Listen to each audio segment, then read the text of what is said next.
Hello there! Patch 3.1 is now live, and with it came new quests, a mission type, reworks, buffs, nerfs, new items, and bug fixes. Also on a side note, unrelated to the patch, there are 2 exclusive heroes that became available for Twitch Prime members also, day before 3.1 went live. What is Twitch Prime? Well, it's basically the premium service offered over on Twitch. But, FYI, since Amazon owns Twitch, if you are a Amazon Prime member, you can link your Twitch account to your Amazon account, and presto, you're a Twitch Prime member. Once you claim your Twitch Prime items, you will get access to 2 new reskinned heroes in Save the World. One is an epic commando called Sub-Commando Jonesy. I'll pop him up on screen. I have not leveled these guys up yet, so I do not know if or what their backpacks or headgear is going to look like yet, but stay tuned, you'll probably see them in videos. The second one is a legendary rescue trooper called Rescue Trooper Havoc. He's my favorite one so far. These 2 heroes, along with a backpack, are also available over in BR as cosmetic outfits when you claim these rewards. But anyway, just wanted to give everyone a heads up on 2 free-ish heroes, so you weren't missing out on anything. For you low-level beginners, it's 2 decent heroes, by the way, and at an epic and legendary rarity also. So, if you're using greens or blues, this could be an easy, quick, epic, and legendary hero for you. So, anyways, back to the patch notes. First off, we are finally getting that mysterious dragon shotgun that was previewed in the dragon weapon set picture, but was never featured in the collection book, and we're like, wait, what's that? The only one we're missing now that we've seen video proof of is the hammer. So maybe next week it'll show up in the weekly shop. But anyway, the dragon shotgun is now available in the weekly store. It's called the Dragonfire. I used it all last night on stream, and the only issue I have with it is the fact that it's got the lowest range of any gun in the game. You literally have to be like 1.5 tiles from your target to do any form of damage. It's really not okay in my book at all compared to the other shotguns. Every other shotgun, with the exception of the widespread shotguns, can shoot at least a mediocre distance. I'm hoping this is a mistake and they forgot to adjust some values when maybe copying over some of the shotgun stats. The gun is cool. It does some decent damage, not OP damage. Nothing like a good enforcer or deconstructor. But it does some damage. It does some damage. But unfortunately, you have to be close enough for butt touches. So anyway, next up is another 2 pages of our ongoing quest line.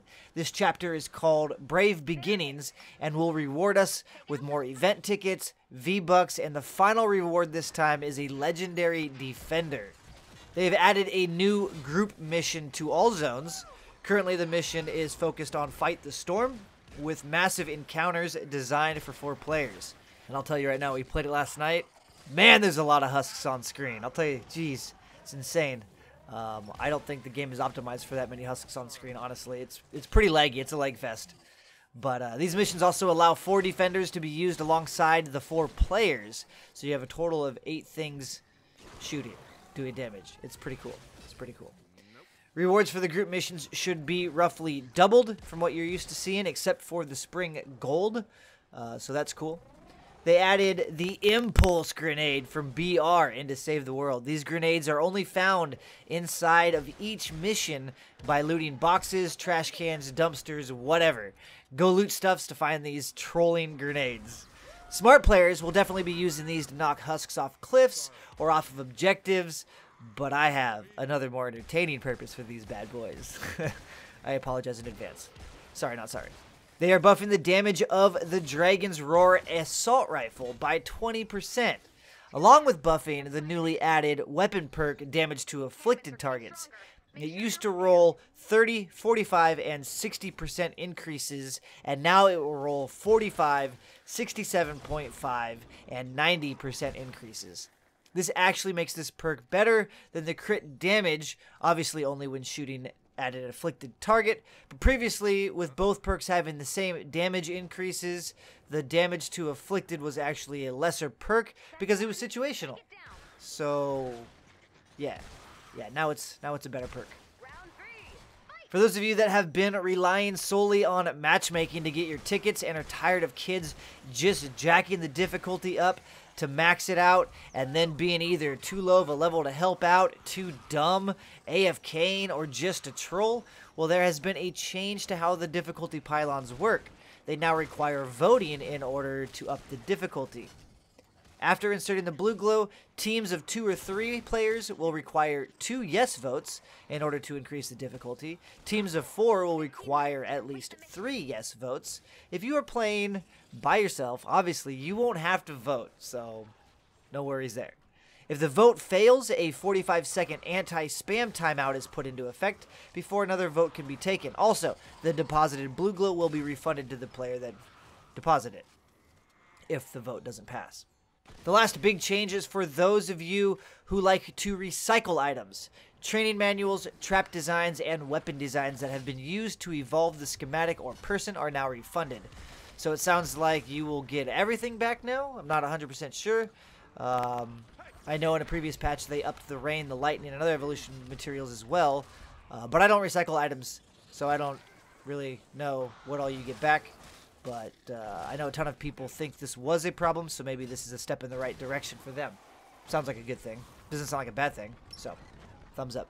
Here are some bug fixes. I'll leave a link in the description below to the entire patch notes if you would like to read through all of these, or feel free to pause the video and read as well. The Dragon rocket launcher will no longer roll mag size perks, because that made sense. Wooden wall spike traps have had their reload speed perks removed and replaced with valid perks. That sounds like it's retro, which is cool. So if you've got wall spikes, go check to see what changed. They fixed an issue that allowed players to damage Lars's van during the timed encounters. That wasn't super powerful, but it was annoying.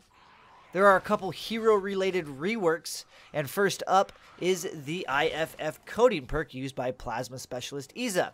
Plasma Pulse kills will now cause the Constructor's shield to regenerate at 15% of its normal rate for 2 seconds. Consecutive Plasma Pulse kills refresh the duration. This perk used to increase your shields by 50% for 10 seconds after you placed the Plasma Pulse. The second hero to get a rework is the new event soldier Berserker. The In a Pinch perk has been removed and replaced by Kneecapper. Basically, the class lost its reload speed for a higher damage with ranged weapons. I'm a little torn because personally I can't stand playing a soldier without reload speed, but it's my preference. The lack of Kneecapper and or assault damage perk was originally one of my main problems with this class, so I guess I guess you can't have everything. We lost reload, but we got damage. So this class also got a rework to its up close and personal perk. Warcry now applies 3 stacks of debilitating shots instead of applying a 45% increased damage to all targets affected. I'll have to sit down and see if this is actually just a wash with the newly added Kneecapper, because with Kneecapper technically you can get 45% damage on the target. So I don't know. I don't know if it's a nerf or not.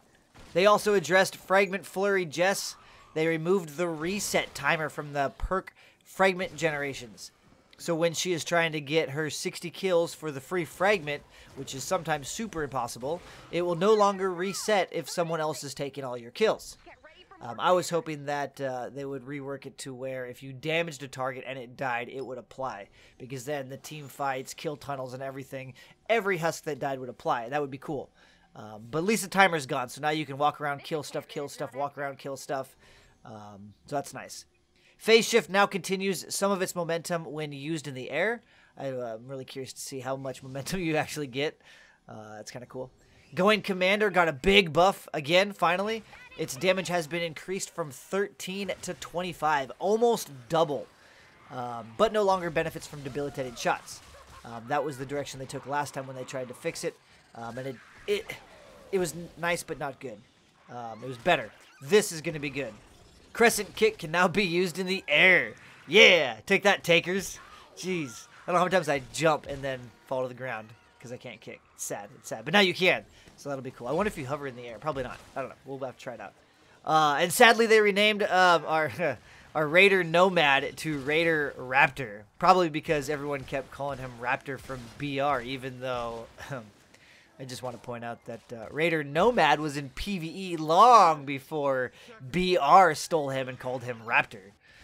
But if I'm going to be technical and get into fine point detail, BR technically did use his skin first in a promo image for the promotion of the season battle pass. So they had it first in a picture. We were able to actually play him first. They got him in. Yeah, so anyways. But, yeah, Raptor, Nomad. I'll have to get used to it. It's going to hurt my head for a week. Some hero bug fixes that made it into the patch are things like the Bull Rush ability being able to carry survivors. I think we saw that on stream the other day. I think I did that. I can't remember. But you can't do that now. It was cool, but you can't. Dragon Day's tactical perk now properly shows visual FX when triggered. I know that when you play as Thunderstrike Scorch, it's very present, the visual effect. I haven't really used it as a tactical, so I'm assuming it didn't pop the annoying AoE blue flashes of light. So maybe it will now. They fixed an issue that caused the soldiers' shockwave damage to be delayed. That could be good. There's a lot of lag when you ground pound anything, when there's a bunch of stuff on screen, so maybe that's what they fixed. Here on screen is the list of UI and audio changes along with their bug fixes. Again, feel free to pause and read them or click on the link below to the full list of patch notes. And that wraps up the patch notes. If you would like to come check out our live stream, I'm live almost every day, pretty much every day, over on Twitch from 8 p.m. to 2 a.m. Pacific Standard Time. It's West Coast, United States. There are tons of people from all three platforms that hang out daily. So if you're tired of matchmaking, tired of not having people to play with, come meet some cool players that are always down for teaming up. We've got people that just bought the game. We've got people that are higher level than yours truly. We've got people all over the place. So, yeah, come hang out. Come meet people. Let's play games. PvE, yeah. And with that, I'm out. I'll see y'all next time. Bye-bye now.